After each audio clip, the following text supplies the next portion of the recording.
جو بھی تنظیمیں یا جو بھی مدارس مسلک اعلی حضرت کا کام کر رہے ہیں، ہمیں سب کا ساتھ دینا ہے، لیکن بات یہ کہ جماعت رضائے مصطفیٰ ہی سے جڑنے کے لیے کیوں کہا جاتا ہے؟ تو آپ تو جانتے ہو مارکیٹ میں جب کئی طرح کا مال ہوتا ہے تو سب مال اچھا ہوتا ہے، بندہ اس میں بھی کوالٹی ڈھونڈتا ہے۔ تو باقی ساری تنظیمیں غلامان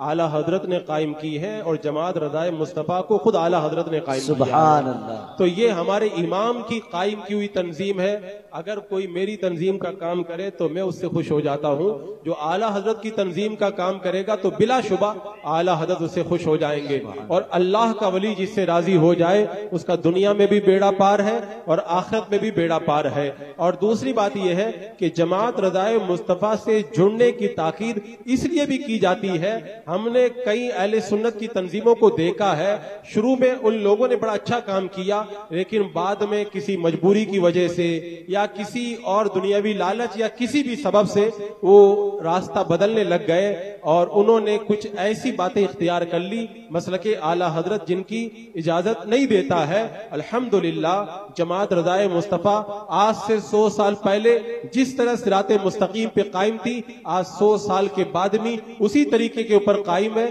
اور لوگ جماعت رضائے مصطفیٰ کو یہ تانا دیتے ہیں کہ جماعت والے بڑی سختی کرتے ہیں، جماعت والے ماد اللہ فتنہ کرتے ہیں، یہ کرتے ہیں وہ کرتے ہیں، اور یہ سب باتیں کہہ کر کے جماعت سے توڑنے کی کوشش کی جاتی ہے۔ تو میں کہتا ہوں، پوری ذمہ داری سے کہتا ہوں، چیلنج کے ساتھ کہتا ہوں، یہاں پر بھی کہتا ہوں، میں چلا جاؤں تو بعد میں بھی کوئی مجھ سے رابطہ کر کے کہہ سکتا ہے کہ جماعت رضائے مصطفیٰ کے جو کام جماعت کے دستور کے مطابق ہو رہے ہیں ان میں سے ایک بھی بات شریعت کے خلاف دکھا دو، اگر شریعت کے خلاف کوئی بات ہے تو وہ اعتراض کرنے کے لیے آپ کو حق حاصل ہے، لیکن اگر وہ شریعت کے مطابق ہے تو وہ سختی بھی درست ہے، اگر شریعت کے مطابق ہے تو اس کو فتنہ کہنا غلط ہے، اگر وہ شریعت کے مطابق ہے تو اس پر اعتراض کرنا درست نہیں ہے۔ اگر کوئی کہے کہ فلاں یہ کر رہا ہے فلاں یہ کر رہا ہے، تو جماعت رضائے مصطفیٰ سے جڑ کر کے اگر کوئی بندہ غلط کام کر رہا ہے تو وہ اس کا اپنا فعل ہے، جماعت رضائے مصطفیٰ اس کی ذمہ دار نہیں ہے۔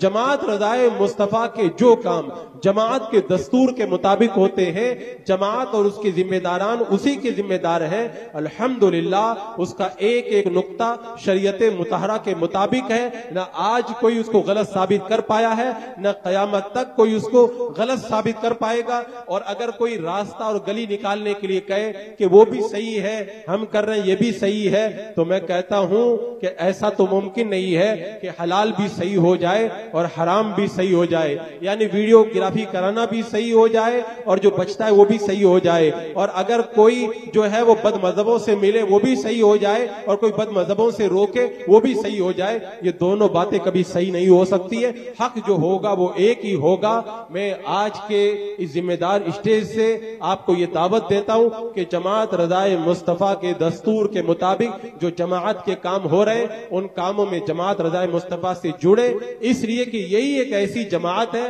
بڑے غور و خوض کے بعد میں ہم نے یہ فیصلہ کیا ہے کہ اگر زندگی کے آخری لمحے تک مصطفیٰ جان رحمت صلی اللہ علیہ وسلم کی رضا پانا ہے تو جماعت رضائے مصطفیٰ کے اندر ہی ہمیں وہ رضا ملے گی، اور انشاءاللہ پہلے بھی ملی ہے اور قیامت تک ملتی رہے گی۔ اسی لیے تو ہمارے بزرگوں نے کہا تھا جماعتیں بنتی ہیں بگڑتی ہیں، بنتی ہے بگڑتی ہے، جماعت رضائے مصطفیٰ بگڑنے کے لیے نہیں بنی ہے، یہ قیامت تک باقی رہنے کے لیے بنی ہے، اور جو بھی اس کے اندر داخل ہوگا وہ مصطفیٰ کی رضا کے اندر داخل ہو جائے گا۔ اللہ رب قدیر جماعت رضائے مصطفیٰ کو دن دونی رات چوگنی ترقی عطا فرمائے اور ہمیں اس جماعت کے ساتھ میں جڑ کر کے کام کرنے کی توفیق عطا فرمائے۔ السلام علیکم ورحمۃ اللہ وبرکاتہ۔